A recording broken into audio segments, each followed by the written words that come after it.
Muling nangibabaw ang NU Lady Bulldogs sa kanilang finals rematch kontra sa UST Golden Tigresses nitong linggo sa match na umabot ng 5 sets. Sa panalong ito ay na-sweep ng NU ang first round ng UAAP Season 87 Women's Volleyball Tournament.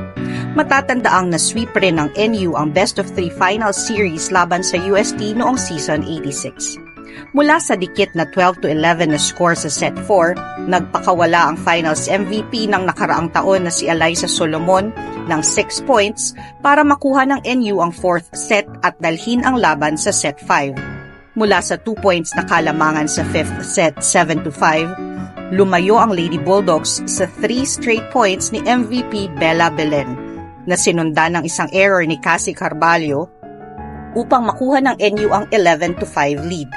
Malaking tulong din ang 3 successful challenges ng Lady Bulldogs sa pangunguna ni Coach Sherwin Meneses. Nagtala si Solomon ng 24 points sa 21 spikes at 3 blocks, habang si Belen ay nakakuha ng 19 points, 17 digs at 15 receptions. 17 points naman ang nagmula kay Vance Alinsug, 12 points kay Erin Panglinan, at 25 excellent receptions at 20 digs mula sa liberong si Shaira Hardew. Sa panig ng UST, nanguna si Regina Horado sa 16 points, 16 excellent digs at 9 receptions.